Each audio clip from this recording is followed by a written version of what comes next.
ഈ പരിപാടിയിൽ പങ്കെടുക്കുന്ന അധ്യാപക സുഹൃത്തുക്കൾ, പൊതുവിദ്യാഭ്യാസ സംരക്ഷണ സമിതിയുടെ നേതൃത്വത്തിൽ വിവിധ അധ്യാപക സംഘടനകൾ ചേർന്ന് നടത്തുന്ന ഈ അസംബ്ലി മാർച്ചിൽ പങ്കെടുക്കുന്ന നിങ്ങളെ എല്ലാവരെയും ഞാൻ ആദ്യമായി അഭിവാദ്യം ചെയ്യും.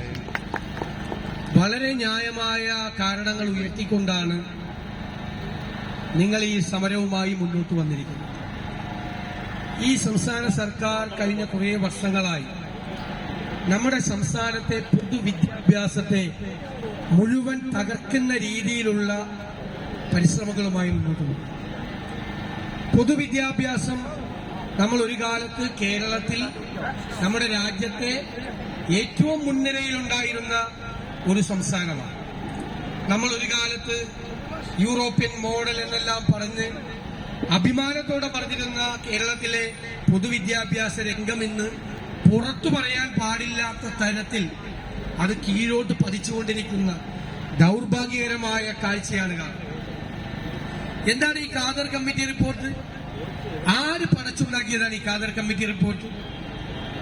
അത് ഒരു അധ്യാപക സംഘടന. അവർക്ക് ഹയർ സെക്കൻഡറിയിൽ സ്വാധീനമില്ല. അപ്പൊ CPM-നോട് ആഭിമുഖ്യമുള്ള ആ അധ്യാപക സംഘടനയ്ക്ക് ഹയർ സെക്കൻഡറി അധ്യാപകരുടെ ഇടയിൽ സ്വാധീനമില്ല. അതിനെന്ത് വേണം? അതിന് ഹൈസ്കൂളിലെയും ഹയർ സെക്കൻഡറിയും കൂടി ഏകീകരിക്കണം. ഈ ഒറ്റ രാഷ്ട്രീയ ലക്ഷ്യം വെച്ച് കുൽസിതമായ ഒരു ലക്ഷ്യം ആ അധ്യാപക സംഘടനയുടെ ലക്ഷ്യത്തിന് വേണ്ടി ഈ ഭരണകൂടം അവർക്ക് കീഴടങ്ങി കൊടുത്തിരിക്കുക. അവരാണ് തീരുമാനിക്കുന്നത് കാര്യങ്ങൾ. ആദ്യത്തെ റിപ്പോർട്ട് വന്നു, ഇന്റർവ്യൂ റിപ്പോർട്ട് ഇല്ലേ? അതിനുശേഷം 5 കൊല്ലം കഴിഞ്ഞിട്ടാണ് ഫൈനൽ റിപ്പോർട്ട് വന്നത്. ആ ഫൈനൽ റിപ്പോർട്ട് ആരെങ്കിലും കണ്ടിട്ടുണ്ട്? ഒരാളെയും കാണിച്ചില്ല. എന്താണ് അതിനത്ര രഹസ്യമായ സ്വഭാവം? എന്ത് രഹസ്യ സ്വഭാവമാണ് ഖാദർ കമ്മിറ്റിയുടെ ഫൈനൽ റിപ്പോർട്ടിനുള്ളത്? അധ്യാപകർ കാണാത്ത, വിദ്യാഭ്യാസ വിചക്ഷണന്മാർ കാണാത്ത, രാഷ്ട്രീയ നേതാക്കൾ കാണാൻ പാടില്ലാത്ത, ജനപ്രതിനിധികൾ കാണാൻ പാടില്ലാത്ത എന്ത് രഹസ്യമാണ് അതിനകത്ത് നിങ്ങൾ ഒളിപ്പിച്ചു വെച്ചിരിക്കുന്നത്?